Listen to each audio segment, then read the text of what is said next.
Une information qui m'embête un tout petit peu, mais pas... Simplement, j'ai découvert, et j'en ai fait part à Madame Viard à l'instant, que dans le journal de Santé Australe qu'on nous a distribué, il y a une publicité pour Efferalgan. Donc ça nous embête beaucoup. Bon, Elisabeth Viard, qui est certainement là, j'en viens d'en discuter. C'est un ancien numéro. Elle m'affirme que c'était le seul et que c'était une période où il y avait deux solutions, soit écoulé, soit il reprenait un petit peu vie. Et donc il n'y en a plus eu depuis. C'était janvier 2011. Janvier, il n'y en a plus eu, et philosophiquement, je pense qu'il n'y en aura plus. Donc voilà, ça montre la difficulté donc, de financer un journal qui se veut indépendant, qui veut être indépendant, et qui, voilà, c'est soit le chômage, soit on accepte de la pub d'Efferalgan. Voilà, donc c'était important de le préciser, je pense, parce que moi, je ne savais pas, et donc je viens d'en discuter avec la rédactrice en chef à l'instant de Santé Australe. Alors, on va reprendre. C'est vraiment bien d'être à l'heure. On n'a que 5 minutes de retard. Vous êtes vraiment magnifiques. Et on va commencer par, comme tout à l'heure, une petite consultation médicale. Voilà, donc docteur Imbert et Florian, vous revenez. Et un petit peu d'humour, ça détendra l'atmosphère.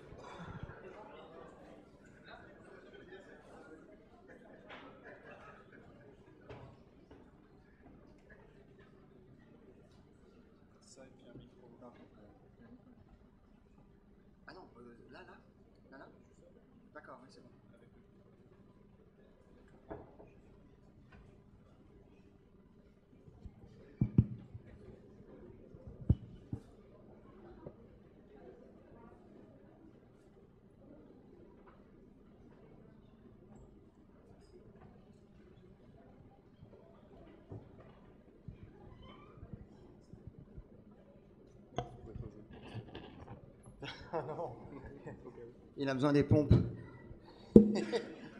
Non, quand même. Voilà, là, tiens. Vous l'avez pas vu, hein, il est derrière l'ordinateur, le texte. Une petite scénette en un acte très court. Hein. Monsieur Jeveux, je vous en prie, asseyez-vous. Alors, monsieur Jeveux, quand même, vous voulez vraiment pas vous rendre à certaines évidences, vous, hein? Docteur, je ne veux pas de toucher rectal, je veux mon dosage de PSA. Monsieur Jeveux, on ne recommande plus actuellement de faire le dépistage du cancer de la prostate. C'est quoi ces histoires? Je peux pas faire mon PSA? Mais j'y tiens, moi, mon PSA, tant qu'il est normal. Monsieur Jeveux, les études montrent que vous risquez beaucoup plus de devenir impuissant ou incontinent que d'être sauvé du cancer. Alors, oui, mais les docteurs à la télé, ils disent qu'il faut le faire et ils baissent même le pantalon pour... C'est des idiots Non, alors, oui, c'est plus compliqué. C'est-à-dire que la science évolue, parfois trop lentement.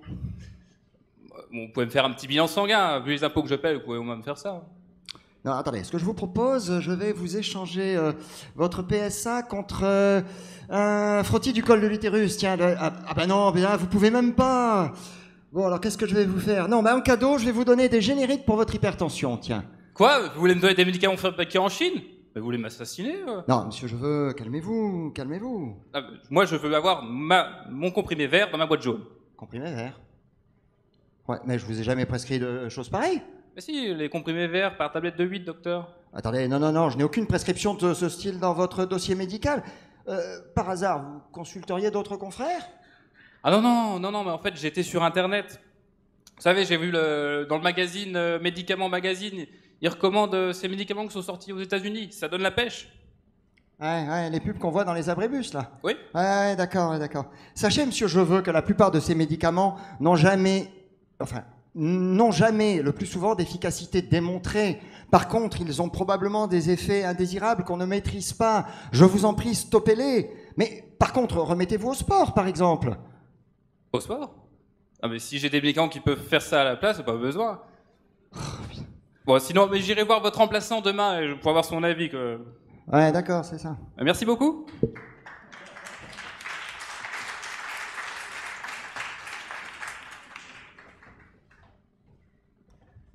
Merci à vous deux, hein, Patrice et Florian. Ah, ça détend l'atmosphère. Et maintenant, nous voilà avec l'ordre. L'ordre et les dons qui s'envolent. Alors, Dr Leriche est président de l'ordre départemental de La Réunion. Je ne suis pas sûr qu'il parle au nom de l'ordre. Je pense qu'il parle plus en tant qu'un ami qui s'est retrouvé président de l'ordre départemental. Avec sur un sujet un petit peu étonnant, on parlait d'anarchie ce matin. Ben voilà, Dr Leriche, convainquez-nous que l'anarchie permet de rester dans les clous. C'est un peu paradoxal. Bonsoir. L'ordre, qu'est-ce qu'il vient faire ici? L'ordre, mais à quoi ça sert? Pourquoi l'ordre? Pourquoi? Parce que je suis président du conseil de l'ordre départemental depuis peu de temps. Une fin de carrière intéressante. Et puis mon ami Philippe de Chazourne m'a dit venez un petit peu vous expliquer sur la décision médicale indépendante. Il se trouve qu'on a fait un rapport au Conseil national de l'ordre il y a 2-3 ans sur l'indépendance de la décision médicale, donc c'était tout venu. Je ne vais rien vous apprendre, mais le commentaire que j'ai marqué, je suis anarchiste au point de toujours traverser dans les clous afin de n'avoir pas à discuter avec la maréchaussée, je ne vous le chanterai pas, c'est de Georges Brassens, ça m'a inspiré. Alors, voilà le message de l'ordre, cet ordre ringard, cet ordre qu'il faut supprimer. Je vous signale que c'est un organisme de droit privé, indépendant, qui ne reçoit aucune subvention, pharmaceutique bien sûr, mais même gouvernementale. Il vit des malheureuses cotisations que l'on exige des gens qui doivent être inscrits à l'ordre pour exercer la médecine. Et il a comme but, comme mission de service public, de faire appliquer le code de déontologie qui maintenant est inscrit au code de la santé publique. Ce sont des articles du code de la santé publique. Il est chargé de faire appliquer tout ce qui est du domaine de la déontologie, le respect des règles éthiques de la profession.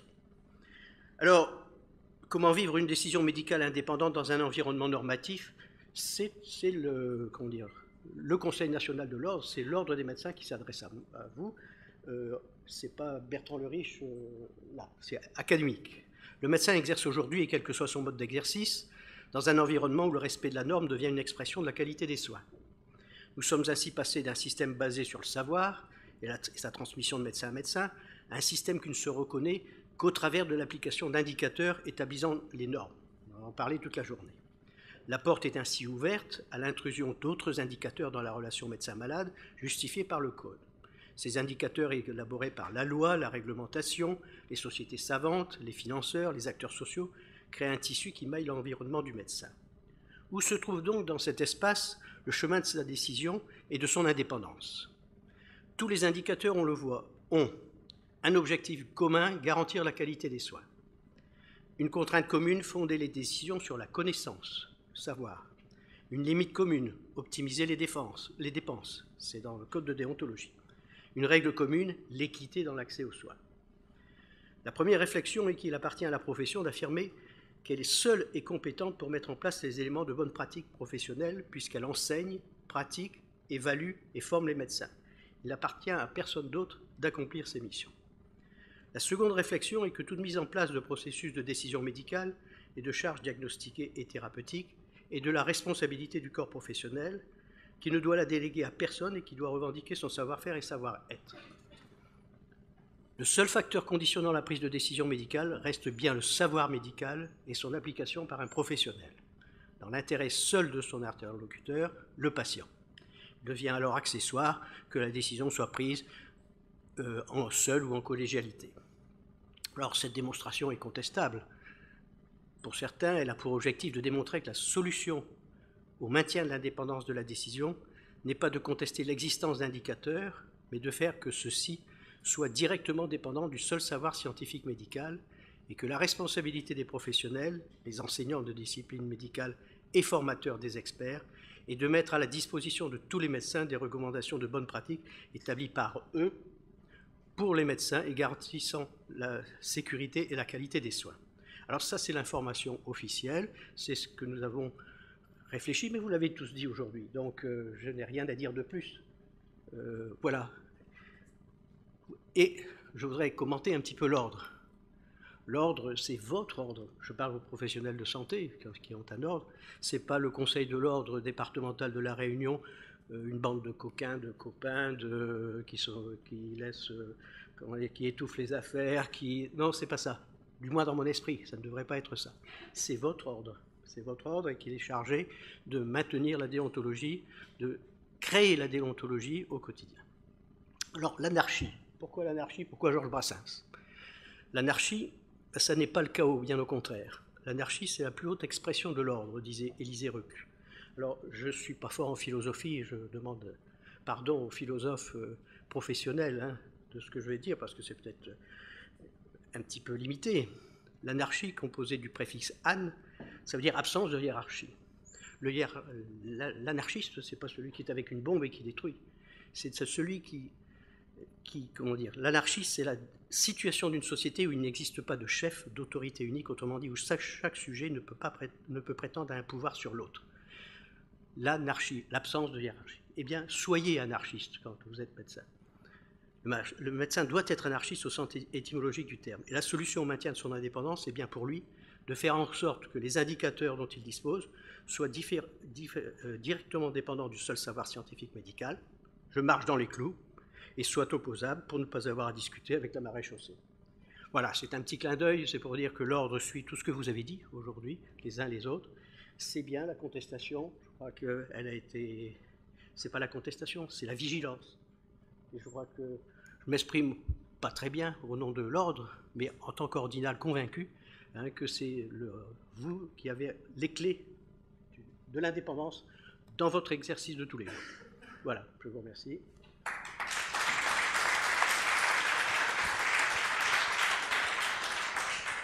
Merci beaucoup, docteur Leruche. C'est un grand honneur pour nous que vous parliez non pas en tant qu'ami, mais en tant que président de l'ordre départemental et surtout en tant que membre éminent du Conseil national de l'ordre, qui, au même titre que Catherine Lemorton, dont je vous ai lu une partie de la lettre tout à l'heure, qui nous a écrit hier et qui donnait pas une caution, mais disons une petite crédibilité encore en plus. Merci à vos amis parisiens donc. Et puis donc quelques questions sur à propos de l'ordre. On a 5 minutes là.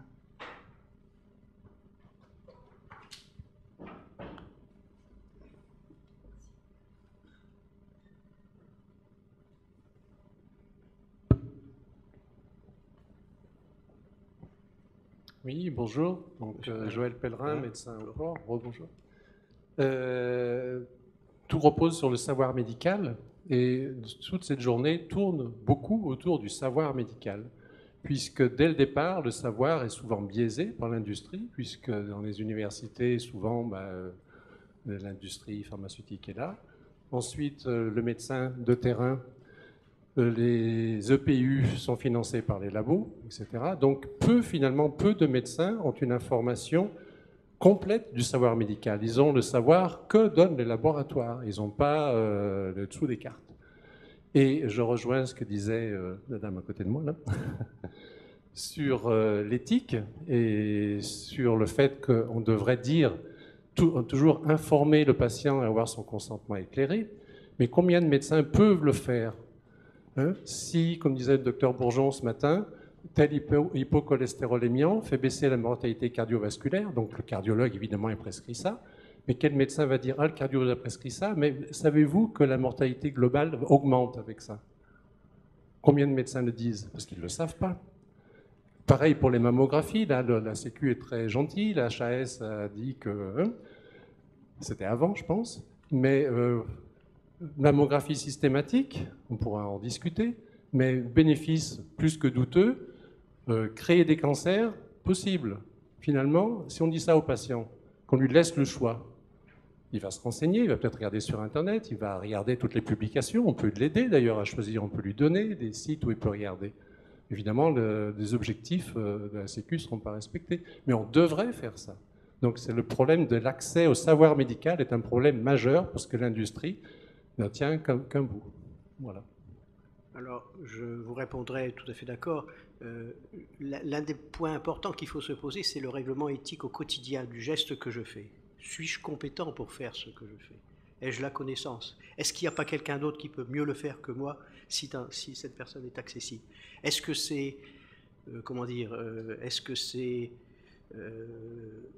loyal pour lui, pour moi, pour l'ensemble de la communauté? On devrait se poser cette question à chaque fois. Bon, c'est un petit peu difficile. Heureusement, on a des des garde-fous, on a des filières qui font que ce travail est préfet, mais à chaque fois, il faut se poser la question. Et remettre en cause sa compétence, savoir est-ce que je sais suffisamment, c'est le devoir de tous les jours, c'est vrai. Voilà.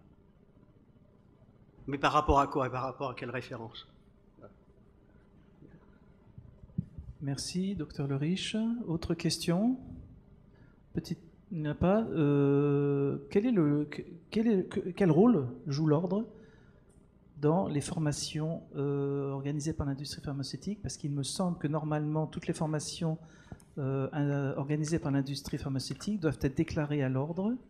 Alors, comment c'est géré au niveau local, au niveau national? Est-ce qu'il y a un cahier des charges à ce propos? Alors, il y a un cahier des charges, oui, mais qui n'est pas établi sur le plan de la technique médicale, qui est bâti sur l'ensemble de l'organisation industrielle de la démarche. Bon, après, c'est effectivement... on n'est pas censeur des gens qui vont être les interlocuteurs. On s'assure qu'ils aient les diplômes, les connaissances, une bibliographie correcte, mais le reste, c'est incontrôlable. Voilà. Par contre, tous les avantages éventuellement matériels sont très contrôlés, mais le principe même de la communication, la hauteur de la communication, ça, on n'a pas le moyen de l'apprécier. Docteur Bruno Toussaint, prescrire.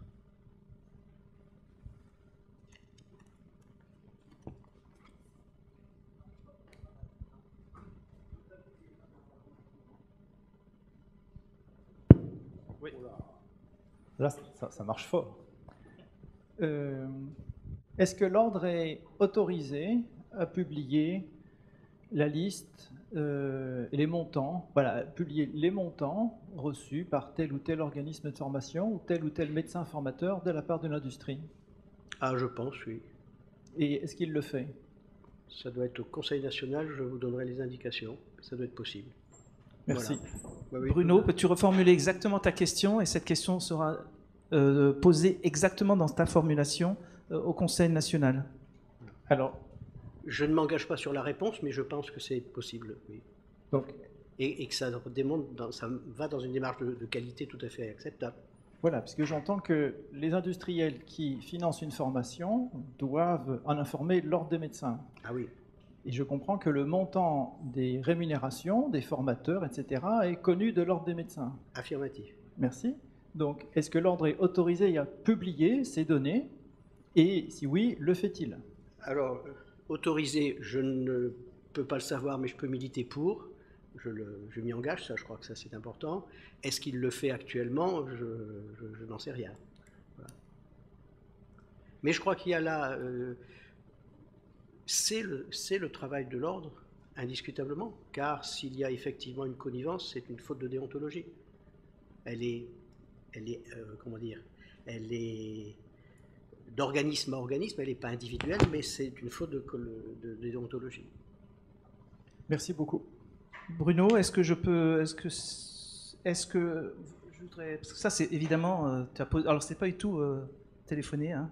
Je ne savais pas du tout qui poserait cette question, mais c'est quand même une question fondamentale. Est-ce que l'ordre est autorisé à publier les montants reçus par les médecins formateurs de l'industrie pharmaceutique? C'est donc cette question que le docteur Le Riche transmettra au Conseil national de l'ordre suite à notre gym.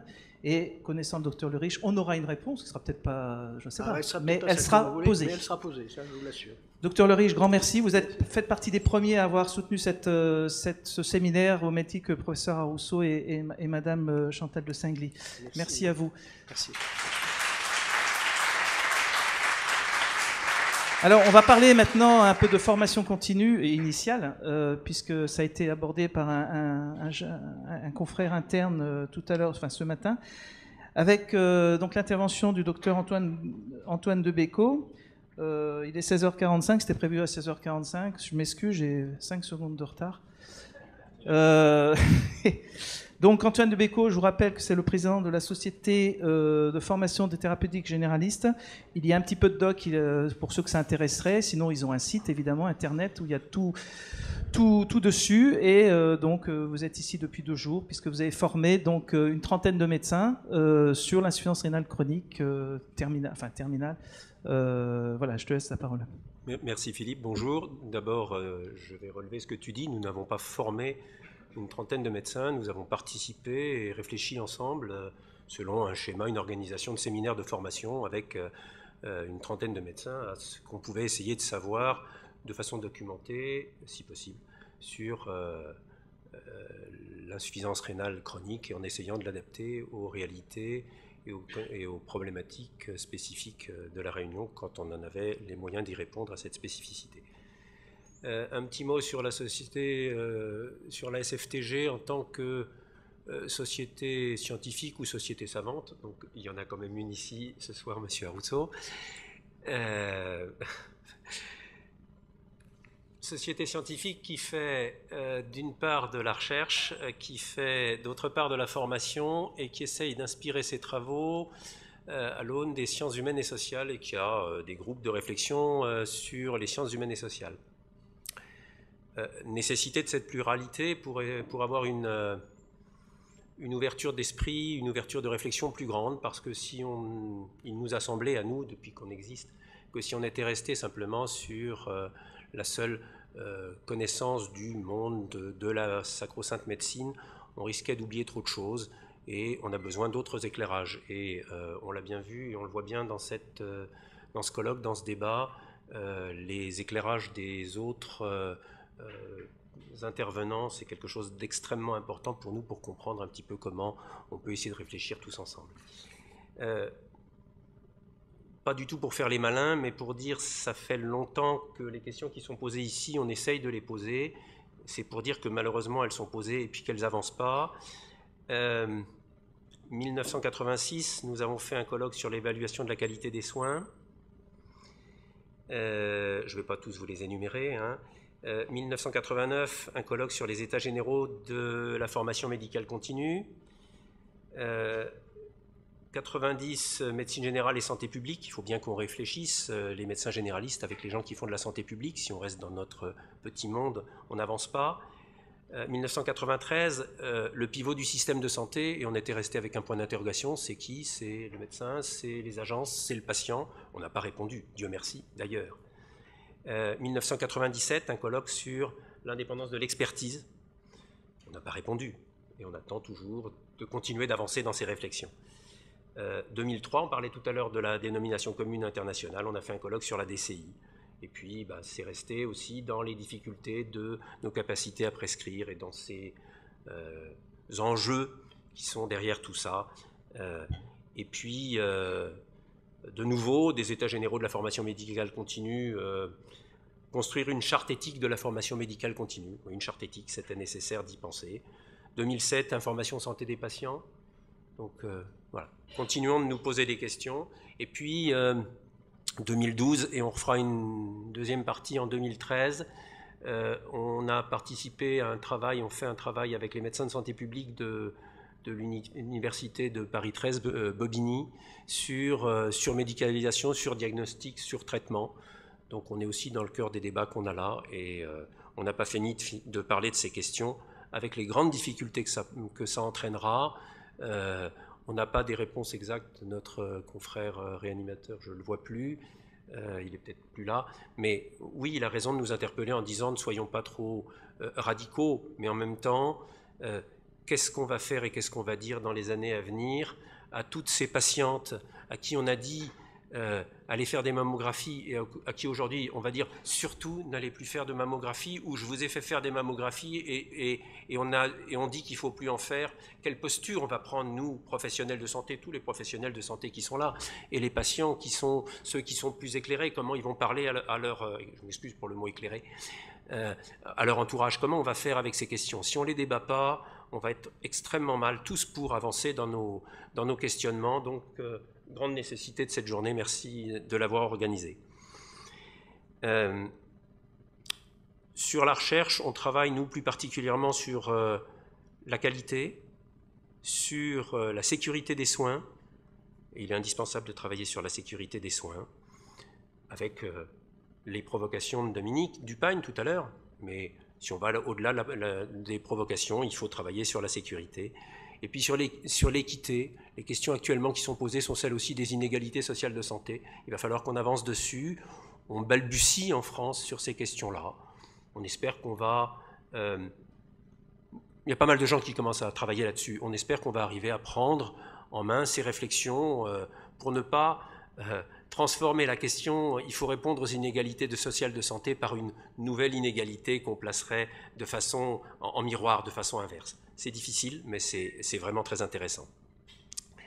Et puis il faut qu'on travaille aussi, on essaye d'y travailler, et la SFTG participe à cette structure qui s'est montée il y a 2 ans, le Collège de la médecine générale. On essaye de travailler sur la question de l'organisation des soins. Il s'est créé un Collège de la médecine générale, les 4 syndicats de médecine générale, ou en tout cas qui participent à la médecine générale, et les 4 sociétés scientifiques de médecine générale au départ, ont créé un Collège de la médecine générale pour être un interlocuteur un peu plus étoffé et qui mette un peu plus en commun ses travaux et qui, entre autres, participe aux réflexions sur l'organisation des soins. Si on n'avance pas sur l'organisation des soins, on est dans le mur, on est déjà presque accroché au mur, on a un retard considérable, y compris sur les rémunérations des médecins que vous avez énoncé, M. Arrousseau. On n'est pas assez payé, il y a un écœurement des médecins, il y a un épuisement, il y a aussi un problème majeur de démographie, des professionnels de santé en général, des médecins en particulier.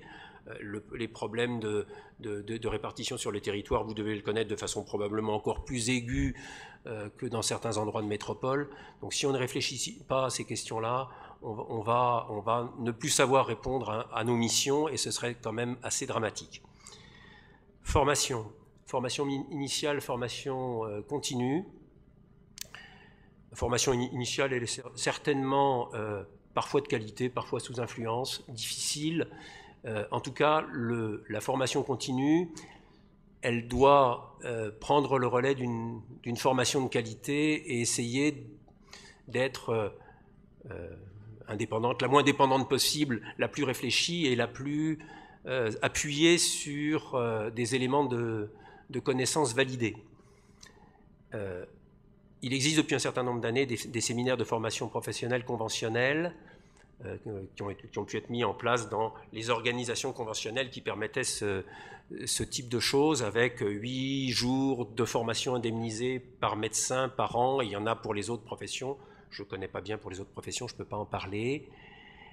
Ça évolue. Petit à petit, on a introduit dedans une évaluation des pratiques professionnelles et on vient maintenant vers un développement professionnel continu. J'ai une inquiétude forte sur cette question du développement professionnel continu. Nous ne savons pas quelle sera la prise en charge financière de ce développement professionnel continu.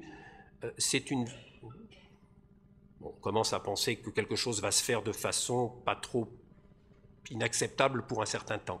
Mais aujourd'hui, on ne sait pas ce qu'il en sera réellement. En tout cas, ce n'est pas définitivement dit. C'est une porte ouverte à un retour dangereux de cette formation par les industries du médicament en particulier, mais aussi par les industries agroalimentaires. Il est indispensable qu'on continue de garder une formation dans laquelle nous sommes des acteurs principaux de sa mise en place et des critères de validité que nous y établissons. Il est également indispensable que cette formation professionnelle soit pluriprofessionnelle. Il est plus que grand temps que nous nous parlions. C'est dans les projets, c'est dans les choses qui vont se mettre en place. Il faut qu'on arrive à faire des choses à plusieurs, pas simplement avec un expert pharmacien, un expert kiné, une expert infirmière dans une formation de médecin, mais des formations qu'on fasse tous ensemble pour répondre à cette question de l'offre de soins qui est considérablement en danger. Enfin, pour ce qui est du lien avec la formation initiale, je crois que les enseignants de médecine générale ont intégré ces notions. Ils ont intégré aussi un certain nombre de techniques de formation que les structures de formation connaissaient, possédaient et ils essayent de les faire entrer dans les facultés, et d'ailleurs ça impressionne quelque peu nos collègues hospitaliers qui étaient moins habitués à ça. Et puis il y a de plus en plus de jeunes, externes et internes, qui venant dans nos cabinets, viennent aussi participer à nos formations.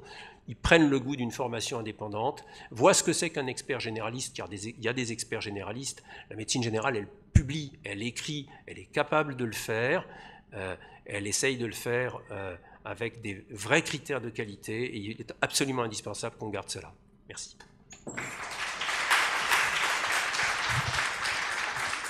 Merci Antoine. Il y avait M. Théodore Waro qui avait fait son exposé tout à l'heure sur le business alimentaire face au gros fléau qui nous guette. Petite question, le dernier congrès de la médecine générale à Nice a fait la une des médias pour quelque chose dont on n'en a pas parlé avant, hein, quelque chose d'un peu étonnant. C'était pas l'industrie pharmaceutique, c'était McDo qui a subventionné en partie ce congrès qui réunit des milliers et des milliers de médecins.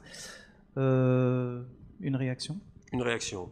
Première réaction, quand je suis venu à la tribune, juste avant, je me suis posé la question de dire est-ce que j'ai des liens d'intérêt ou est-ce que j'ai pas de lien d'intérêt, est-ce que je le déclare ou pas. Je suis président de la SFTG. La SFTG est un des co-organisateurs de ce séminaire. Et puis, j'ai pas dit si j'avais ou si j'avais pas, parce que je savais que la question viendrait. Je pensais qu'elle viendrait. Ça a entraîné un débat, et ça a entraîné des débats extrêmement intéressants au sein et des structures qui organisent ce congrès et au sein de notre propre structure. Et on s'interroge sur quel partenariat ou non partenariat et comment on fait évoluer ces partenariats. Alors moi, je vais répondre sur pourquoi la SFTG, nous allons dans ce congrès de la médecine générale. Parce que nous considérons indispensable que la médecine générale publie, indispensable qu'elle montre qu'elle est capable de faire des congrès, indispensable qu'il y ait de plus en plus de généralistes qui fassent des abstracts de qualité, qui viennent les présenter et qui disent « nous faisons ceci, cela ». Après, au sein du comité d'organisation, nous menons depuis le début, en tant qu'SFTG, ce débat sur qui doivent être les partenaires, et nous aimerions bien que les agences publiques soient des partenaires, et nous avons énormément de mal à obtenir ce qu'elles le soient dans ce congrès.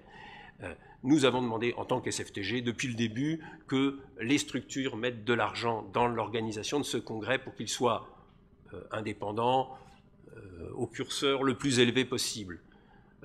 McDo, il y en avait d'autres, je ne sais plus qui, j'ai oublié, Coca-Cola, Sanofi, Aventis, je ne sais pas, moi je me demande si mon lien d'intérêt il n'est pas plus compliqué quand je suis avec Sanofi, Aventis qu'avec Coca-Cola. Mais après, on est à Epsilon, on est à la marge. Nous faisons le choix, nous, au sein de cette organisation, de rester dedans pour porter cette discussion, pour qu'elle ne soit pas évincée, et aussi pour que nous continuions de montrer que nous savons publier, que nous faisons des congrès de qualité auxquels nous invitons tout le monde à venir, et les agences publiques à venir, pour montrer que la médecine générale, elle sait faire, elle a à faire. Le parcours de soins, on a dit tout à l'heure, les soins primaires, si on ne passe pas par les soins primaires, l'infirmière, le kiné, le pharmacien, le médecin généraliste et les patients, et si on est toujours dans cette descente pyramide inversée, c'est une catastrophe. Donc, nous pensons que c'est un enjeu qui valait le coup. Merci Antoine. Une seule question. Louis-Adrien Delarue, tu veux répondre? Tiens, Patrice. Le Fort Indep. Oui, en fait, je voudrais, par rapport à cette histoire de congrès de la médecine générale qui s'est... donc en fait, Philippe de Chazourne a devancé ma question. C'est un problème que les jeunes...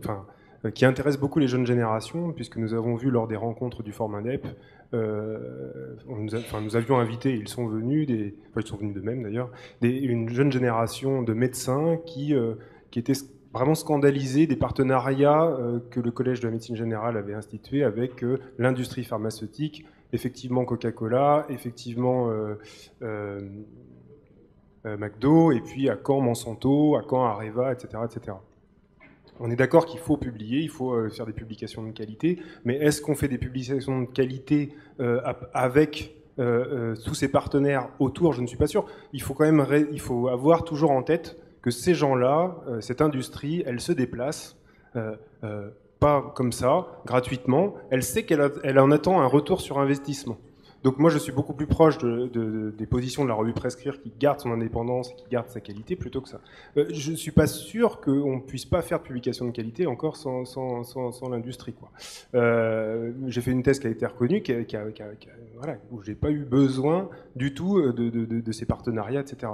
Ce que je voulais dire, c'est qu'il y a quand même eu cette jeune génération, en fait, au congrès de Nice, a organisé une manifestation qui a été médiatisé au moins au niveau local, et qui montre que quand même, voilà, ce que je voulais dire, c'est que la jeune génération était vraiment scandalisée de ça, et je ne suis pas sûr que ça donne du crédit justement à la médecine générale. Je ne vais pas répondre parce qu'on va partir dans un débat qui prendrait trop de temps. Juste, pas de jeunisme. La jeune génération, c'est plein de gens différents. Espérons simplement qu'ils nous pousseront. Et ce n'est pas le collège de la médecine générale qui organise le congrès pour l'instant. Une question, docteur Jean-Marc Franco, et après on passera l'intervention à Bruno Toussaint. Oui, c'est plutôt une remarque. Donc moi je suis Jean-Marc Franco, je suis médecin généraliste et je suis responsable du 3e cycle de médecine générale au niveau universitaire à La Réunion. Et je rejoins, alors d'abord je voudrais féliciter Philippe de Chazourne et toute l'équipe de MedOcéan pour cette journée. Elle est très importante parce qu'elle vise à quand même faire bouger les lignes concrètement. Et je remercie aussi professeur Rousseau et Madame de Singly d'être venus. Ce n'était pas facile pour eux, je pense, de venir. Et je crois qu'on a avancé sur un certain nombre de points. L'expertise, est-ce qu'on peut avoir des experts donc dénués de conflit d'intérêt? C'est la question qui est posée. On a beaucoup débattu. Je pense qu'on va probablement avancer sur ce sujet-là. On va avancer aussi au niveau du Conseil de l'Ordre, si j'ai bien compris. Monsieur Leriche a la mission de voir si on peut mettre en lumière donc les conflits d'intérêts, les professionnels qui forment avec le soutien de l'industrie. C'est des éléments extrêmement importants. Ce que je veux dire, c'est que j'étais au congrès de Nice aussi. Et j'ai discuté avec les internes qui ont fait du ramdam devant le congrès, et à juste raison.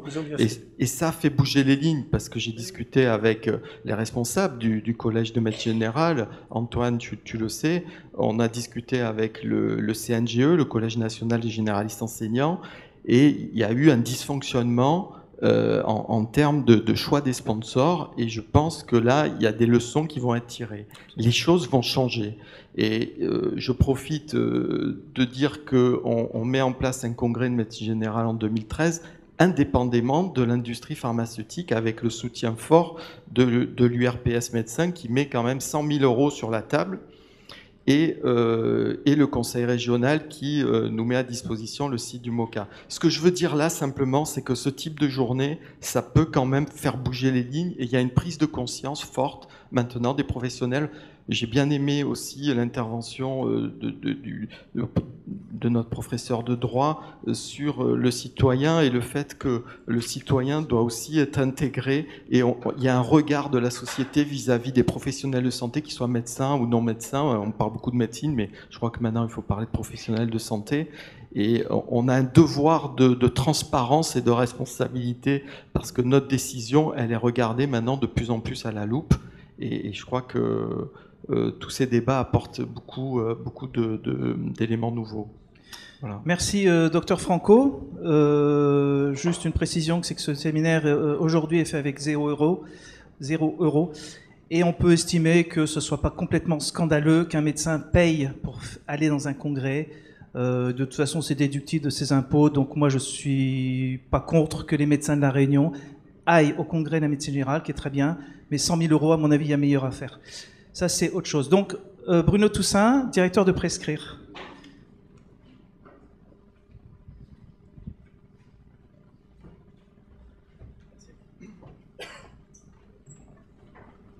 Bon, il exagère, il met déjà 3 minutes. Bon, rebonjour. Alors, Bruno Toussaint, Prescrire. Donc, mes liens d'intérêt. Je suis salarié de Prescrire. Voilà, je suis salarié de Prescrire, comme tous les rédacteurs de Prescrire, sauf ceux qui sont rémunérés en droit d'auteur. Ça veut dire qu'à Prescrire, il n'y a pas de bénévoles. Ça veut dire que Prescrire a choisi depuis longtemps d'être durable.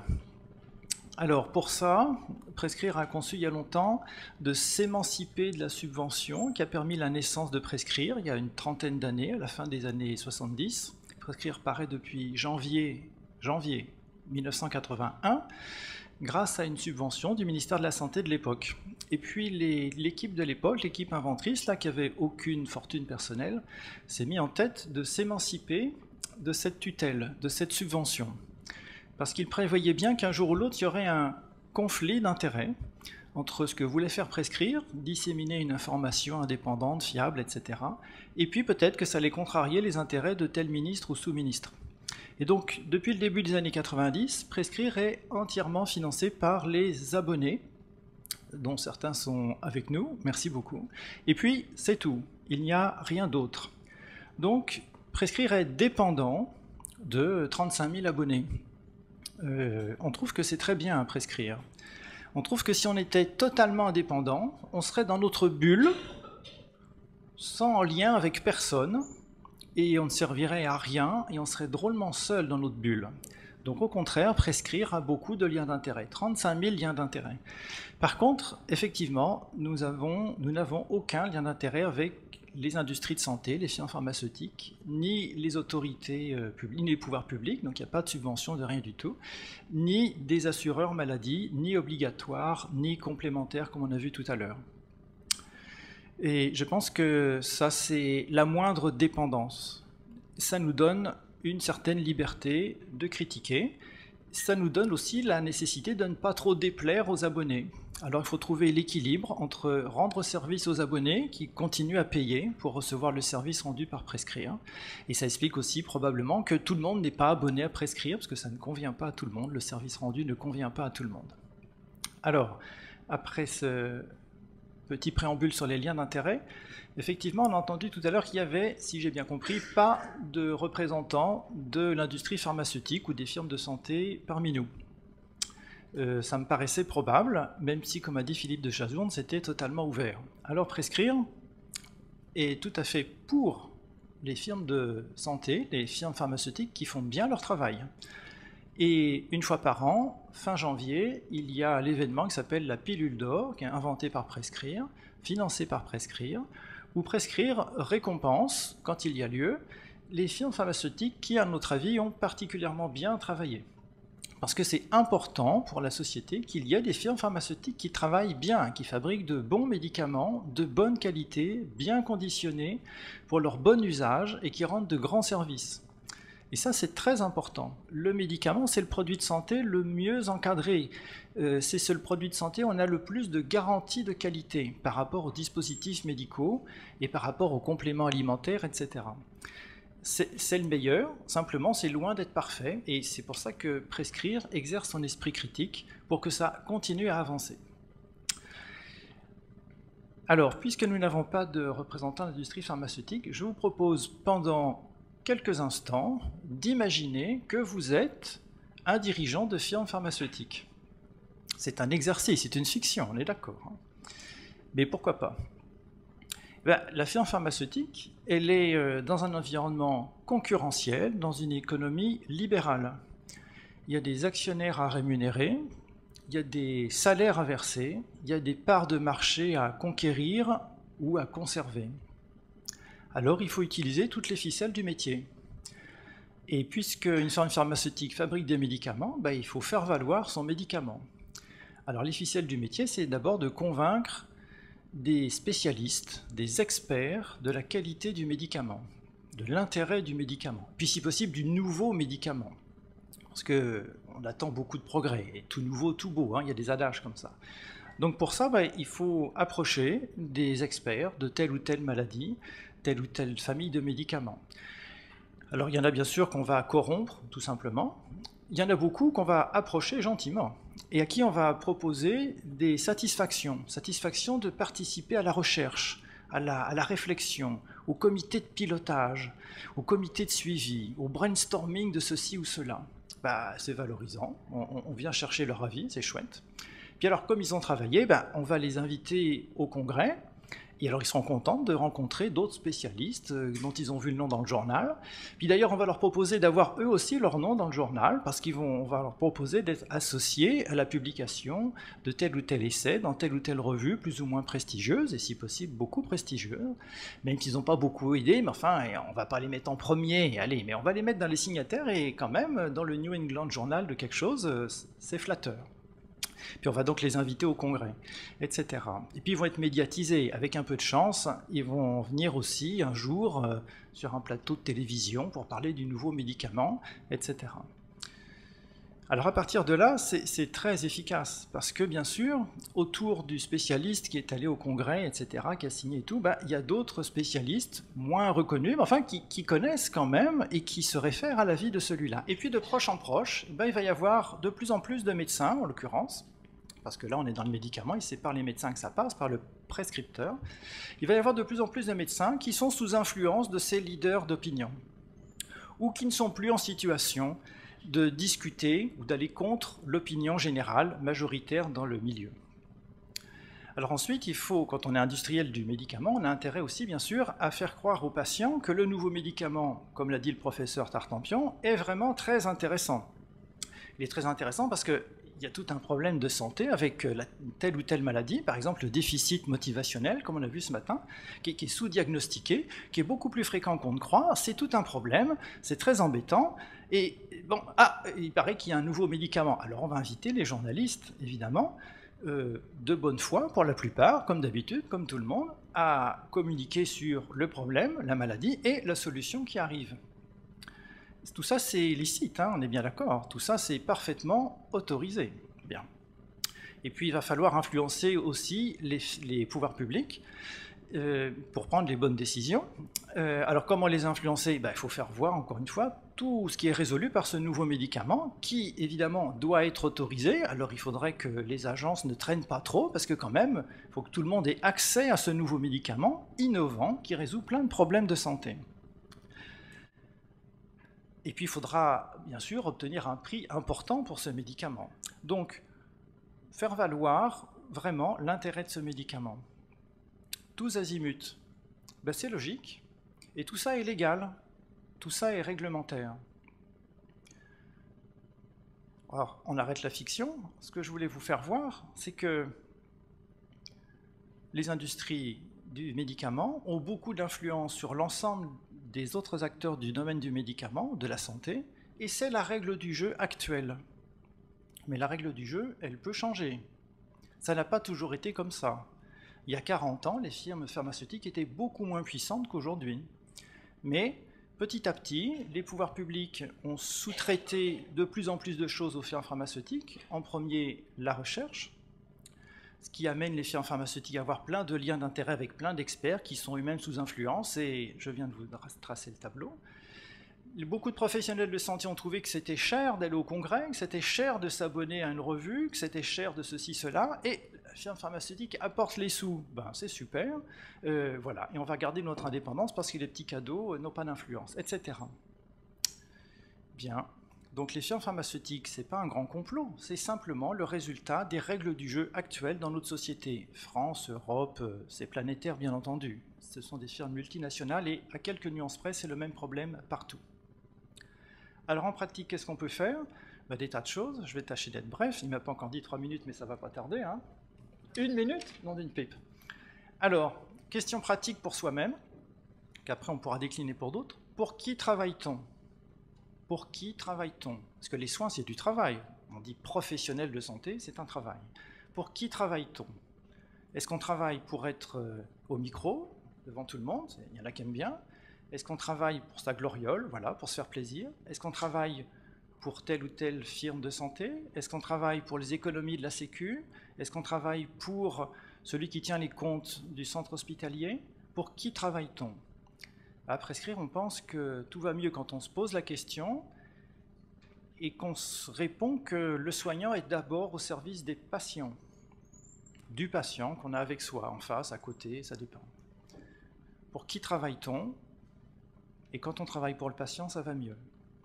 On peut ensuite poser la question à tout le monde, et notamment à ceux qui viennent causer. Là, quand on leur demande leur lien d'intérêt, oui, pour qui travaille-t-il ?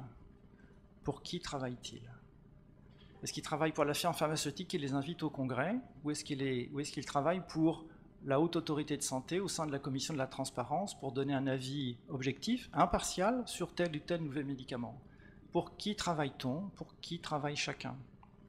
Se poser la question, répondre lucidement, je crois que ça aide à faire la part de beaucoup de choses.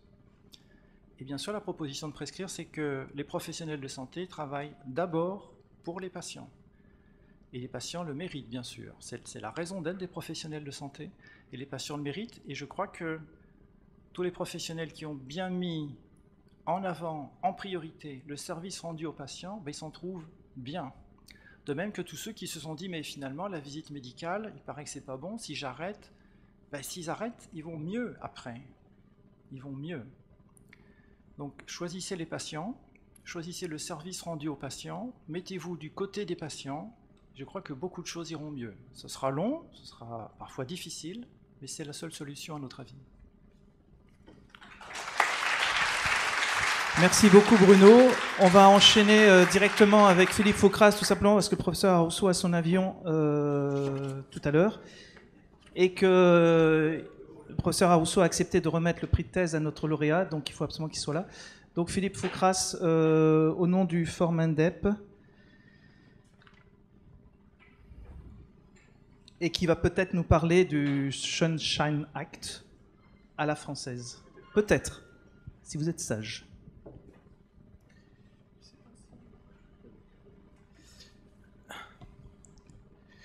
Donc rebonjour, merci de m'accueillir.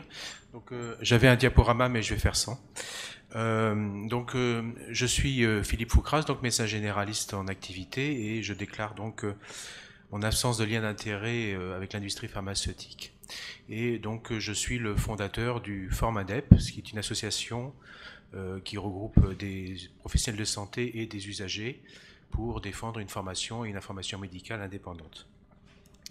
Alors, une fois n'est pas coutume, je vais introduire mon intervention en m'appuyant sur quelques leaders d'opinion ou quelques autorités. Donc, je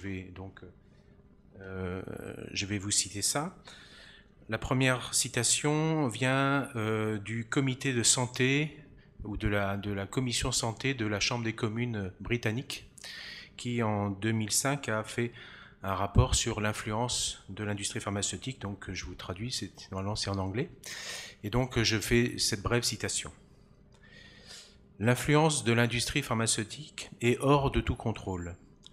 Ses tentacules s'infiltrent à tous les niveaux, médecins, patients, régulateurs, chercheurs, associations caritatives, universités, médias et politiciens.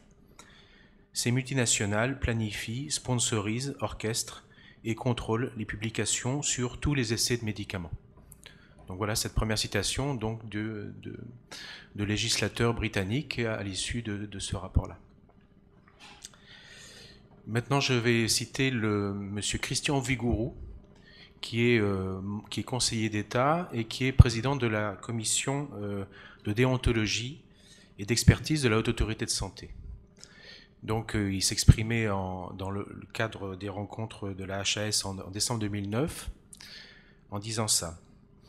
La puissance d'influence de l'industrie pharmaceutique en fait un des lobbies les plus efficaces et parfois les plus impérieux dans les rapports avec les pouvoirs publics et les caisses de sécurité sociale. Ceci en France comme en Europe. Tel est le constat que 30 ans d'administration dans plusieurs domaines de l'action publique m'ont amené à formuler. Et je vais donner la parole maintenant à John Le Carré, donc qui est un écrivain britannique et qui a écrit beaucoup de livres sur l'espionnage ou comme ça, et en particulier un livre qui s'appelle La Constance du jardinier, donc qui est passé sur Arte dans pas le livre, mais le film est passé sur Arte il n'y a pas de temps, et donc il raconte un petit peu comment les firmes pharmaceutiques ont cherché à imposer un médicament au niveau mondial sur la tuberculose. C'était une fiction, hein, donc aux dépens de la santé des populations. Et donc il dit à la fin de son livre, dans sa note, « Je peux vous dire une chose.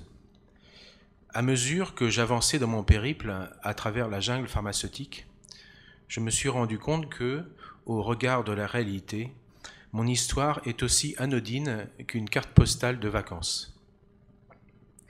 Voilà. Donc maintenant, je vais essayer de tracer à mon niveau mon constat de médecin généraliste en exercice donc depuis près de 20 ans et d'animateur du Formadep depuis 9 ans. Le cabinet médical où j'étais, où je suis et où je recevais plus de visiteurs médicaux que de patients au début de mon installation. La formation continue, hein, de la ville où j'exerçais et où les sujets de formation étaient décidés en fonction des sorties de médicaments. L'université, l'enseignement, l'hôpital, qui sont le lieu de toutes les influences, puisque c'est là qu'on forme au départ, hein, et donc que les habitudes sont prises, et où l'industrie est aussi présente. La recherche, les publications, là Bruno Toussaint en a parlé, et puis on en a parlé dans cette journée-là. Les structures de formation, les sociétés savantes sont également influencées par l'industrie. Les autorités de régulation sanitaire, donc on en a parlé, les assureurs, les financeurs, les médias, les associations de patients, et je repense à ce témoignage d'un ancien cadre de l'industrie pharmaceutique qui me disait que là où il était chargé de créer des associations de patients en fonction des sorties de médicaments. Les politiques, élus et gouvernants. Et donc j'ai été avec Bruno Toussaint, hein, on a participé au groupe de travail, enfin 2 groupes de travail au ministère de la Santé pour élaborer un décret de loi sur le Sunshine Act à la française, c'est-à-dire cette initiative prise après le scandale du Mediator qui demanderait à l'industrie de déclarer les liens, les versements qu'ils font aux professionnels de santé. Et mon regard, mon constat, c'était, eh bien, je voyais une loi. Vous connaissez le concept de ghostwriting, hein, les écrivains, les gens qui signent un article sans l'avoir écrit. Eh bien, je voyais du ghostwriting législatif, hein, c'est-à-dire où l'industrie dictait et l'État signait, ou les fonctionnaires de l'État signaient. Et puis, Anne Chaillot en a apporté le témoignage ce matin, l'influence aussi qui s'exerce à tous les niveaux, pas seulement en France, mais en Europe et dans le monde. Donc mon constat, c'est partout où elle peut en tirer profit, rien dans notre société n'échappe à l'emprise de l'industrie pharmaceutique. Alors, est-ce qu'il s'agit d'une simple atteinte à l'indépendance ? Moi, je dis c'est non. C'est bien une soumission généralisée. C'est bien une occupation totale de l'ensemble du champ de la santé. Avec ses acteurs. Hein, donc, comme toute occupation, il y a son armée, son armée d'occupation, avec ses différents grades. Les visiteurs médicaux qui sont les fantassins, peut-être, hein, enfin là. Avec ses victimes.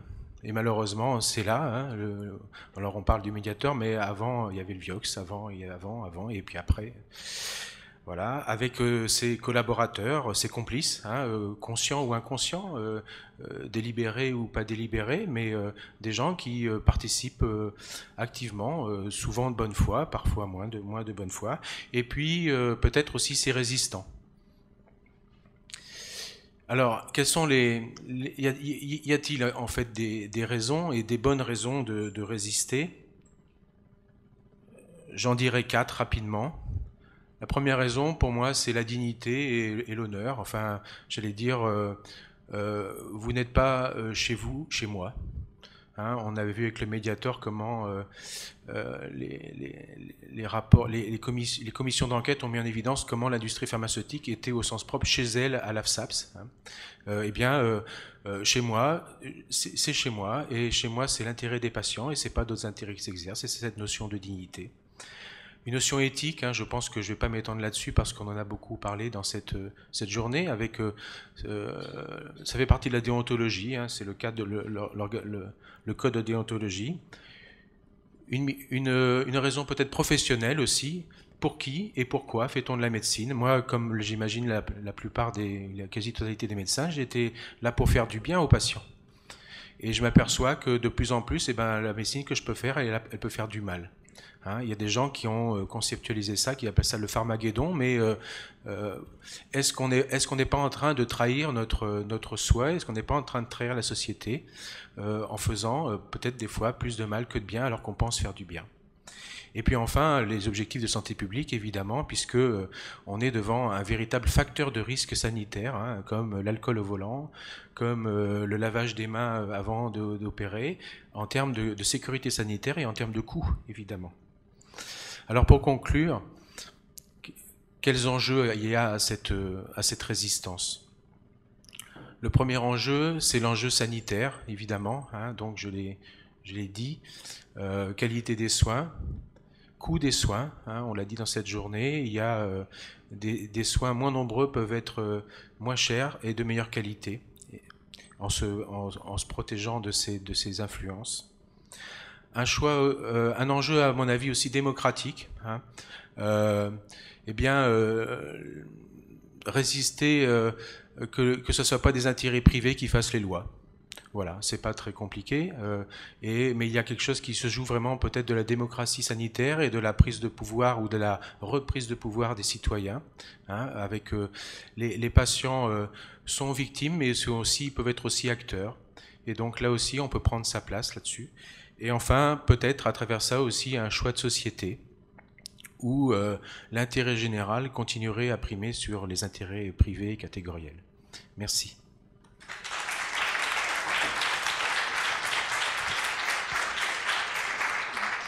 Merci beaucoup Philippe Faucras. C'est vrai que tout ça, on aimerait débattre vraiment beaucoup sur tout ce qui est dit.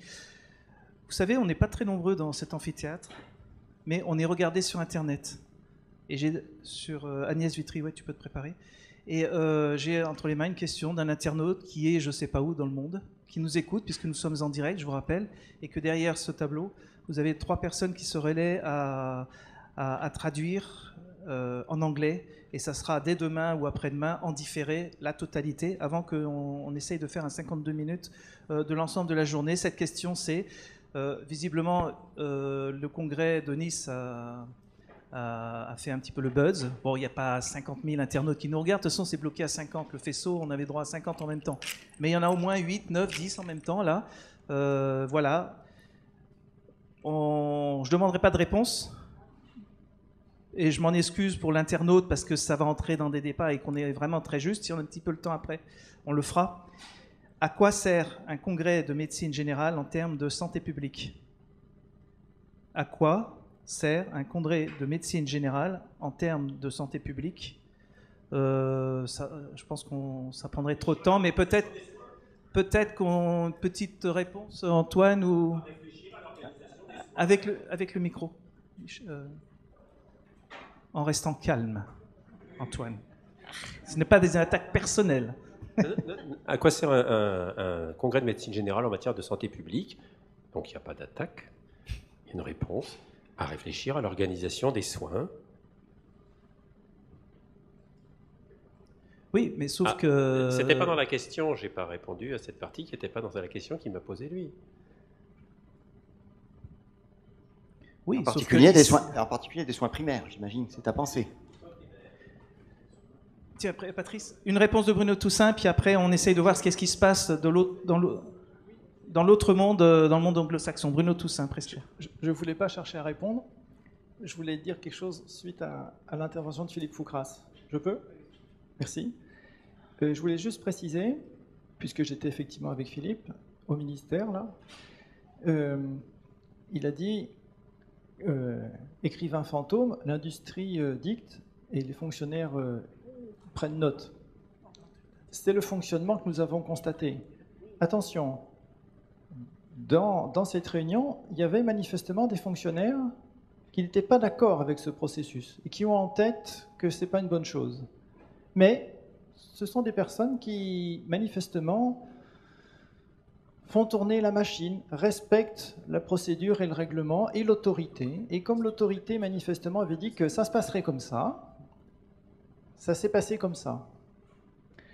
peut-être, donc je voulais faire attention à, toujours quand on globalise, quand on met tout le monde dans le même sac, et puis peut-être aussi que dans les résistances, que Philippe a encouragé bien entendu, peut-être que parfois chacun dans son institution, on pourrait peut-être faire un pas en plus pour ne pas faire que servir le fonctionnement de la machine, mais se souvenir à quoi sert la machine. Et là, le ministère de la Santé, c'est la santé et pas protéger les industries du médicament. J'ai fini. Merci Bruno. Une petite réponse de Madame de Singly. Si tu dis ça avec Monsieur Rousseau juste à ton épaule gauche, c'est peut-être pas un hasard non plus. Non, je sais, mais il peut faire bouger les choses au sein de la HAS, c'est ça que je voulais dire. Pour répondre à l'internaute, je dirais bien que à quoi sert donc un congrès de médecine générale sur des sujets de santé publique. Moi, je dirais bien que ce qui m'intéresse, en tout cas, c'est que ça permet de travailler sur la relation individuelle médecin-patient et cette relation dans une responsabilité populationnelle de l'ensemble des médecins généralistes à l'égard d'une région. Donc, ça m'intéresse en tout cas que ça puisse être ça. Merci pour votre réponse. Merci à l'internaute. Je ne sais pas qui c'est, je ne sais pas s'il est médecin ou pas, mais il est évident que c'est intéressant et qu'on est tous d'accord. C'était peut-être d'ailleurs une question provocatrice, mais qui méritait d'être posée et dont la réponse est finalement pas évidente. Agnès Vitry, tu es arrivée avant-hier, tu repars dans quelques jours parce qu'il n'y avait pas d'avion avant et tu reprends l'avion pour la France 2 jours après. Tu as une famille, tu as accepté de venir. Madame Chantal de Singly, ARS, merci d'avoir pu nous aider pour financer le voyage d'Agnès Vitry.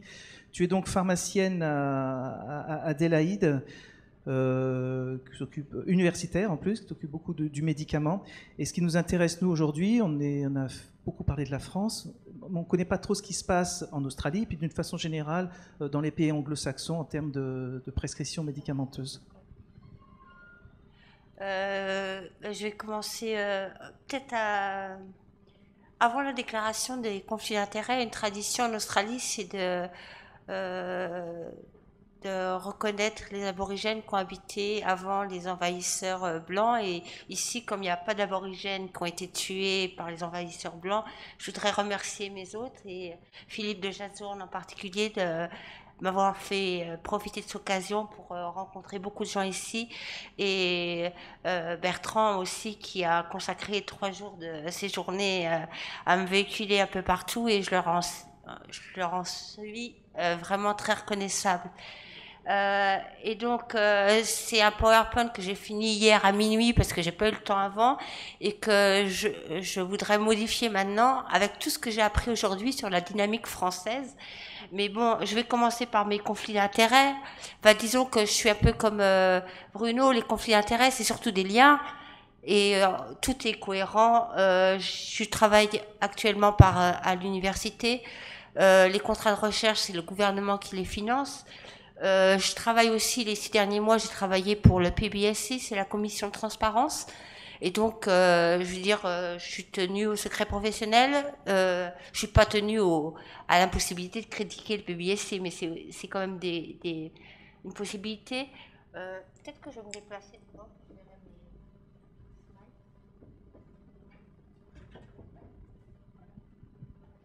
Et oui, mais depuis très très longtemps, je suis membre actif d'organisations non lucratives qui lutte pour une information indépendante et contre l'information mensongère des laboratoires pharmaceutiques. C'est d'ailleurs la seule et unique raison pour laquelle je suis partie en Australie, parce qu'après avoir quitté Prescrire, j'étais invitée à travailler pour Alfie Skepticism, qui à l'époque s'appelait Medical Lobby for Appropriate Marketing. Et donc, je suis partie pour cette raison. J'ai bien aimé le pays, donc j'y suis restée. Et je remercie, donc j'ai aussi un conflit d'intérêts ici. Je suis invitée par l'agence régionale de santé et que je ne critiquerai pas. Voilà, et je suis une fervente prescririenne depuis le départ. C'est ça qui m'a réconciliée avec le médicament, parce que j'étais désespérée après l'issue de mes études. Je n'avais plus confiance. Et je suis aussi quelque chose qui m'a aussi beaucoup apporté ces dernières années. Je suis membre d'une organisation de consommateurs en Australie et j'ai beaucoup appris la perspective des consommateurs, et ça a changé beaucoup de choses dans ma vie, et qui est très fière d'être indépendante des professionnels de santé, des industriels, des pouvoirs publics. Et donc je pense que c'est aussi un problème pour les organisations de consommateurs de se situer indépendants des autres. Donc, l'Australie, bon, j'en ai déjà parlé ce matin, on peut passer, c'est très grand. Je ne vais pas aller dans les détails. Système de santé similaire malgré les différences de taille. Un système d'assurance maladie universelle, un mélange privé-public et une utilisation des médicaments qui est quand même très différente. Vous savez tous, et là j'avais promis des chiffres, c'est pour ça que je voulais le PowerPoint à Philippe, mais je n'ai pas le temps de trouver les chiffres, mais enfin vous pouvez me croire, la France est un des plus gros consommateurs du monde entier et ce n'est pas le cas de l'Australie. Pour la qualité, c'est plus difficile à déterminer parce que qu'est-ce que c'est que la qualité? On l'a vu aujourd'hui, qu'est-ce que c'est que la qualité? Et dans ce cas-là, il faut aller dans les détails. Voilà.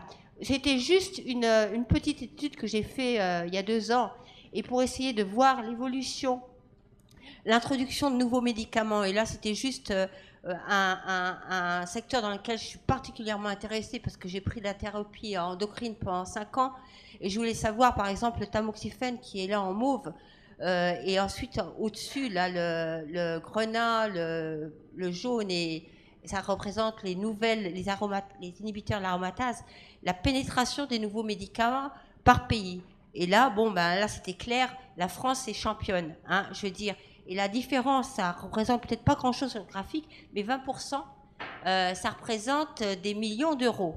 Pour un gain qui, à mon avis, est tout à fait minime. Enfin, je ne veux pas... C'était juste une illustration.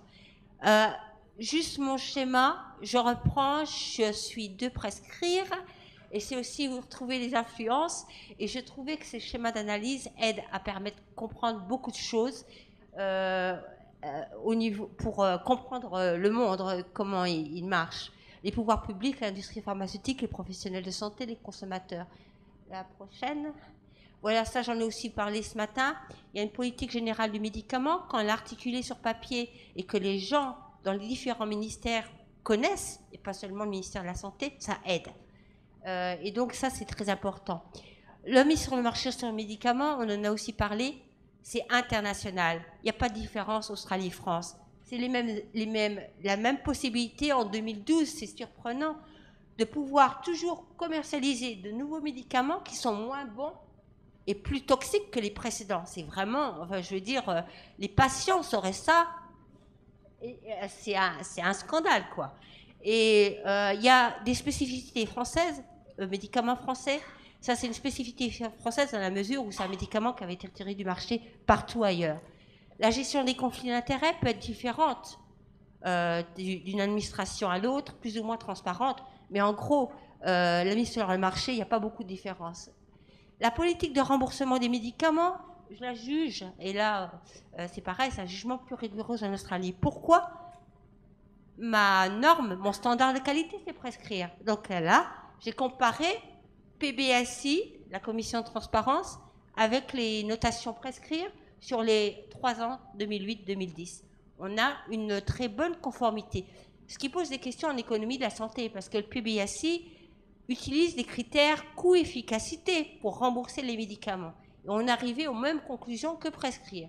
Donc au niveau méthodologique, enfin, ça pose des questions, à savoir que, en gros, enfin, quand j'ai fait aussi une thèse en économie de la santé, mes profs d'économie de la santé à la Sorbonne ont dit, qu'est-ce que c'est finalement le PBSI? C'est ce qu'on appelle le false hurdle. Les agences de médicaments ne font pas leur boulot, et ceux qui font leur boulot, après, c'est eux. Voilà, 3 minutes, bon, alors j'ai passé beaucoup plus vite. Alors, il y a aussi la participation financière obligatoire des patients qui joue un rôle important. La promotion, Philippe a fait tout ce que je voulais dire, c'est énorme, c'est la toute-puissance.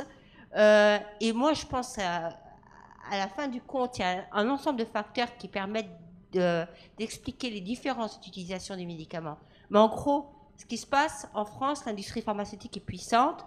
On veut protéger nos industriels, surtout les petits. On en avait plein, on en avait 150 quand je suis partie encore. En Australie, on n'en a pas beaucoup. On a surtout les succursales. Mais on en a une, c'était CSL. CSL, c'est l'inventeur de garde-asile. En Australie, c'est pas possible de dire quelque chose contre le garde-asile parce que c'est la fierté nationale. On a inventé le premier vaccin anti-cancer. Et je veux dire, ça c'est important. la perception de la place du médecin, c'est aussi outil très culturel. J'ai pas compris au départ tout à fait la dynamique de Philippe. Et je pense que ici encore, on a un peu une fierté du médecin qui sait, même ceux qui sont un peu dissidents, et qui décide pour le bien de son patient. Et la liberté de prescription, c'est encore rampant. Et je pense que la médecine anglo-saxonne est encore beaucoup plus déjà en avance, enfin une partie, sur le problème non seulement de l'information, du consentement éclairé. C'est pas le problème, c'est la décision partagée. C'est carrément un cran au-dessus. La culture du médicament aussi, et je réfère à la communication des anthropologues, et notamment professeur Paul Montrassery qui disait en France, le médicament c'est comme l'Eucharistie. Et les Français sont champions de tout, ils aiment tout, hein, l'aromatothérapie, la phytothérapie. L'importance, on a discuté hier à un séminaire sur les pharmaciens, des organisations de consommateurs. C'est les organisations de consommateurs en Australie qui ont permis l'établissement d'une politique du médicament de qualité. Ce n'est pas les médecins, c'est les organisations de consommateurs, parce qu'ils avaient un intérêt personnel. Voilà. Et pour juste un dernier point, séparation payeur-recommandeur, il y a beaucoup de malentendus. La maîtrise des coûts, ce n'est pas synonyme de baisse de qualité, c'est souvent le contraire. Un certain nombre de choses dont il faut parler. Juste un dernier point, et puis évidemment tout ce dont on a parlé aujourd'hui, la nécessité de séparer industriel, professionnel, industriel, consommateur, c'est vraiment la grande mouvance en ce moment, c'est comment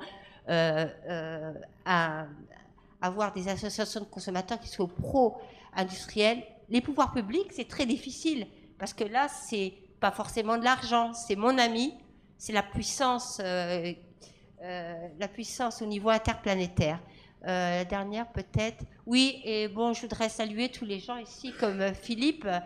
J'avais commencé mes diapos un peu comme Philippe en disant pourquoi, oui, pour moi c'est pourquoi c'est résiste, c'est montre que tu existes. C'est la chanson dans le film de René, il n'y a pas d'autre, je ne vais pas aller plus loin. Et que c'est très important parce que tous les moustiques, quelque part, ils font bouger les choses. Et bon, je me pose pas trop la question parce que je suis pas sûre de la réponse. Effectivement, on est très faible. Le système, il est interplanétaire. Ça supposerait qu'on change le système pour arriver à vraiment changer les choses. Mais ça, personne n'a trouvé de solution pour le moment. Et je voudrais donc remercier, celle-là on peut l'oublier, mais Philippe qui a un autre moustique et qui fait bouger les choses. Merci beaucoup Agnès pour ton expertise. Donc Louis-Adrien, tu peux venir là. Je voudrais simplement savoir si Monsieur Emradami est là. Il est arrivé? Pas encore. Et puis je voudrais dire un petit mot à Julie. Julie, elle n'est pas ici, elle est simplement sur Internet puisqu'elle est en train de nous regarder. C'est une des 3 thésardes et que je n'ai pas le temps de l'appeler au téléphone et en faire un Skype. Julie, tu nous entends? Je ne sais pas où tu es, en métropole ou ailleurs. On ne pourra pas faire de Skype parce que si on fait un Skype, on est obligé d'arrêter le direct. Donc les membres du jury de ta thèse, expliquons un petit peu ce que tu as fait au niveau de ta thèse. Je te remercie et à bientôt. Louis-Adrien Delarue. Qu'est-ce qu'il y a? Louis-Adrien Delarue, donc vice-président de Formindep, qui a reçu un prix spécial du jury l'année dernière, lors de notre premier B2C en dehors. Pourquoi? C'est vrai que Louis-Adrien était hyper médiatique à son insu, parce que c'était pas une volonté au départ, je crois. Il arrivait au bon moment et il a fait la chose qu'il fallait faire à ce moment-là, ce qu'il a mis un petit peu en difficulté lui-même et peut-être l'autorité sanitaire. C'est pour ça que le professeur Arrousson en a un petit peu parlé tout à l'heure. Mais vous voyez, ça se passe relativement bien. Mais néanmoins, c'est toute la difficulté d'un thésard voulant dénoncer des choses. Et merci pour ce que tu as fait et puis merci d'être venu aujourd'hui. Merci pour votre invitation. Bon, avant, je fais ma déclaration publique d'intérêt selon l'article 4113-13 du Code de la santé publique, puisque je m'exprime donc en public.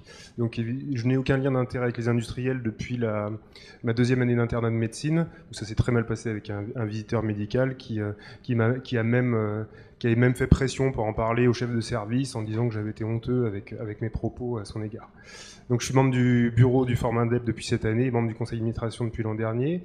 J'ai également, juste pour finir, je suis conscient des mécanismes de lobbying depuis une dizaine d'années. Je suis militant anti-OGM et anti-nucléaire, et j'observe que les techniques de lobbying sont les mêmes dans toutes les industries à l'heure actuelle dans notre univers mondialisé, les grosses industries.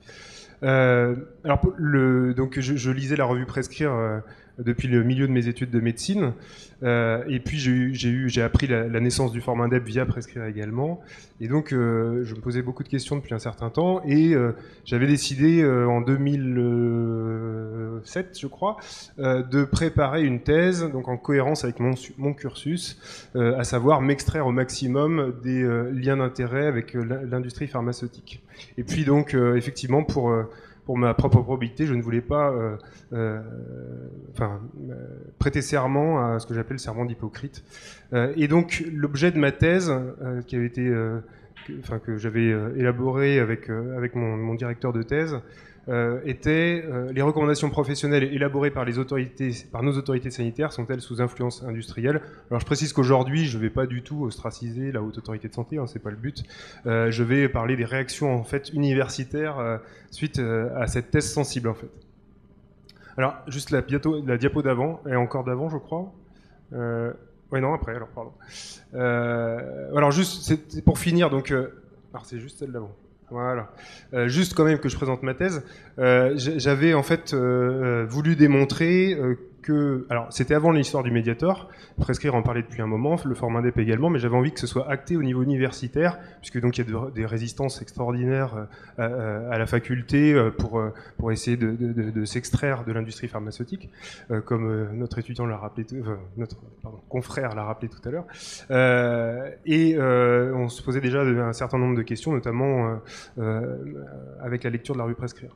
Et donc en fait, pour faire vite, en fait, j'ai analysé 4 recommandations de la Haute Autorité de Santé d'avant l'époque de Monsieur Arrousseau, et je me suis rendu compte, après analyse scientifique détaillée, que les guides n'étaient pas conformes aux données de la science, et puis je me suis posé la question de savoir, mais les experts qui élaboraient ces recommandations n'étaient pas moins intelligents que les autres, et donc c'est qu'il y avait peut-être des conflits d'intérêts. Et donc ensuite j'ai analysé les déclarations publiques d'intérêt des experts qui fabriquaient ces recommandations, et puis j'ai fini par conclure, au terme de ma deuxième partie, que ces guides étaient vraiment minés par l'opacité et les conflits d'intérêts, et donc j'avais conclu en disant que les recommandations de la Haute Autorité de Santé étaient biaisées par l'influence de l'industrie pharmaceutique.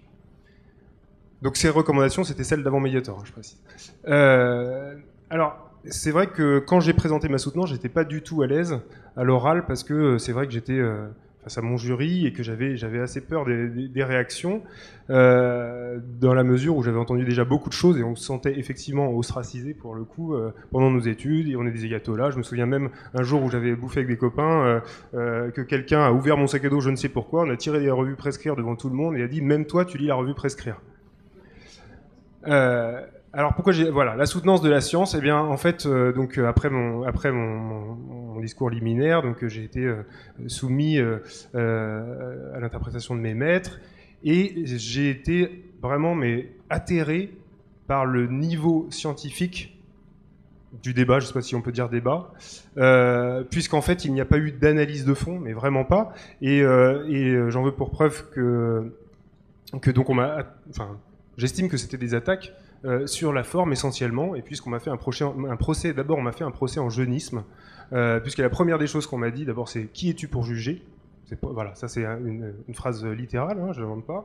La deuxième, c'est qu'on m'a expliqué que j'étais trop jeune. Mais oui, mais je suis interne, j'étais interne pour passer ma thèse, donc il fallait bien que je ne suis pas responsable de mon âge au moment de la soutenance de thèse. On m'a dit à plusieurs reprises que je manquais de distance et de recul critique, mais sans argumenter, en s'appuyant sur tel point ou sur tel point de ma thèse. Le professeur de gériatrie qui était dans mon jury m'a dit que effectivement, je manquais de distance parce que je lisais trop de revues indépendantes et que Prescrire a été cité à de nombreuses reprises et que, au contraire, je ne citais pas d'autres publications que moi j'avais estimées biaisées par l'industrie. On a mis en doute la véracité de mon travail puisque donc ce même professeur m'a dit tu as mis beaucoup de bibliographies dans ta thèse, mais au moins est-ce que tu les as toutes lues? C'était la première fois que j'entendais ça, et on me disait que je m'étais intéressé à trop de recommandations à la fois et que c'était pas possible de les analyser. Alors je précise que j'avais pas analysé bien sûr l'ensemble des recommandations parce que le travail aurait été trop énorme, mais je m'étais intéressé à certains chapitres des recommandations.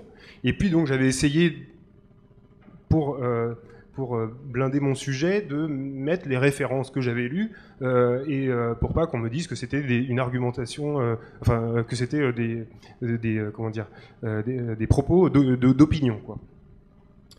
Alors on m'a prêté tout le long de la soutenance des propos que je n'avais pas tenus. Alors le premier c'était alors chouette, vous dites que nous sommes des leaders d'opinion et que les leaders d'opinion sont des pourris.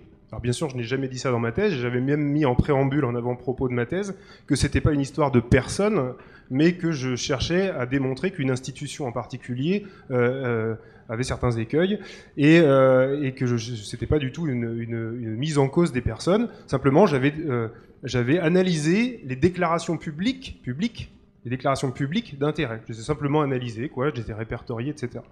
On m'a dit aussi, à un moment donné, on m'a dit mais vous parlez du Mediator dans votre thèse en disant qu'il y a plein de morts. Alors je n'ai jamais parlé du Mediator dans ma thèse, c'était pas du tout le propos, et donc quand j'ai dit non, j'ai pas parlé du Mediator, si, vous en avez parlé. Bon, au bout d'un moment on se tait, on est quand même face au jury et on attend notre titre de docteur. Et puis on m'a dit, dans la foulée, on m'a dit alors combien de morts à votre avis?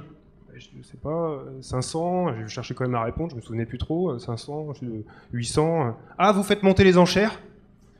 Bon, donc là aussi on se tait. Non, c'est 8. Voilà, on sait que c'est pas 8 depuis. Hein. Voilà, donc comment détourner le propos pour éviter de parler de la thèse? On m'a coupé régulièrement en m'empêchant de développer des réponses. Et puis donc les questions au sujet, je viens d'en parler.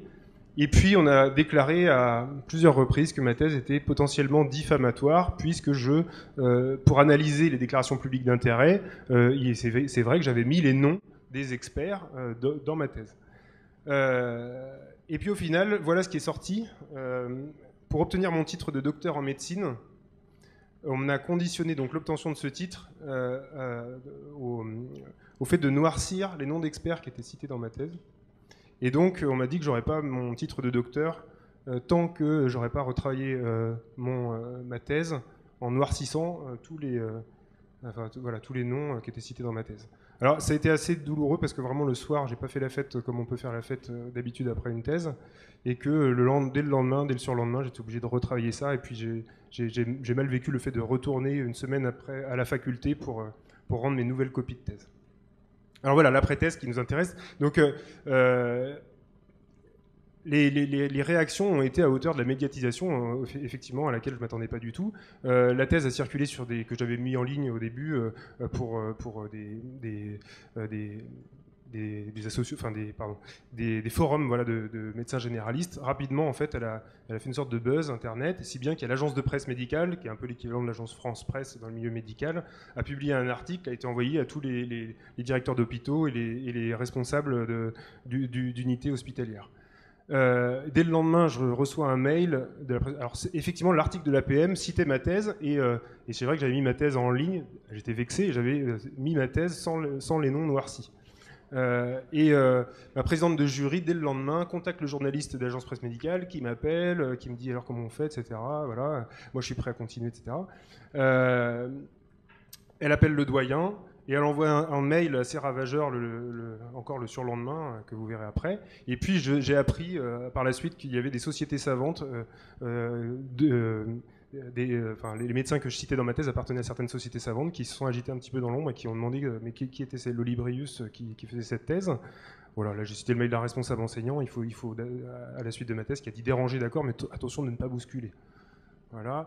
Alors le mail qu'a envoyé ma présidente de jury à moi, au doyen, et elle a envoyé ça à tous les responsables des centres régionaux de pharmacovigilance de France. et elle mettait « Vous souvenez-vous, qui es-tu pour juger ? Votre travail a manqué de recul, de distanciation et vous a conduit à des erreurs d'interprétation dans la lecture des articles, et sans rappeler que j'avais eu une très bonne note quand même pour la présentation de ma thèse. » Et puis il y a un article de Rue 89 qui fait que la machine médiatique s'emballe, qu'en même temps il y a le retrait de recommandation de la HS suite au recours du Formandep en Conseil d'État, le Conseil de l'Ordre qui parle dans les médias locaux de ma thèse, et puis voici les premières réactions universitaires d'enseignants généralistes de qualité, donc, et qui disent dorénavant il va falloir mieux encadrer les sujets de thèse pour que cela ne se reproduise pas. Il y en a un autre qui dit « Je ne te cacherai pas que cette affaire nous complique beaucoup la gestion de notre filière médecine générale. » Il ne s'est pas posé la question de savoir moi si ça compliquait ma vie. Et puis on n'a pas mis ma thèse en ligne sur la fac pendant 2 mois. Il a fallu que mon maître de stage intervienne pour qu'elle soit en ligne. Et alors là, c'est un mail assez extraordinaire d'un responsable enseignant qui envoie un mail à tous ses confrères enseignants de médecine générale de Poitou-Charentes et qui met voilà, des mots très très lourds.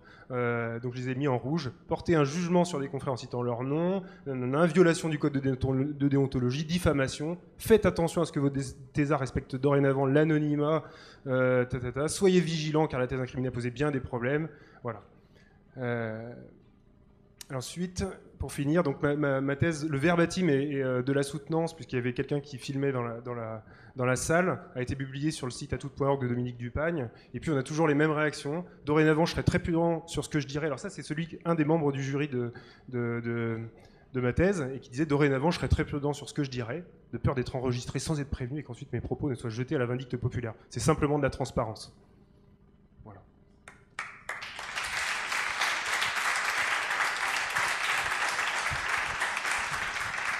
Vraiment un grand merci Louis-Adrien, félicitations pour tout. On disait qu'il y a un avant, un après Mediator, je pense qu'il y aurait un avant et après de la rue. Et je pense que c'est une réalité. Et si ces personnes-là ont découvert quelque chose, ont pu ouvrir les yeux grâce à ton travail, c'est magnifique parce que tu cherchais pas à être dans les médias. Au départ, c'était pas prévu. Et ça a permis d'avancer un petit peu, et probablement que c'est peut-être aussi pour ça que M. Rousseau voulait venir ici, parce qu'il me disait dans la voiture tout à l'heure que la politique de la chaise vide, c'était pas son genre, et je crois que quand les gens se rencontrent, s'expliquent, je pense qu'on peut avancer, même si on est quand même tenu par un droit de réserve chacun.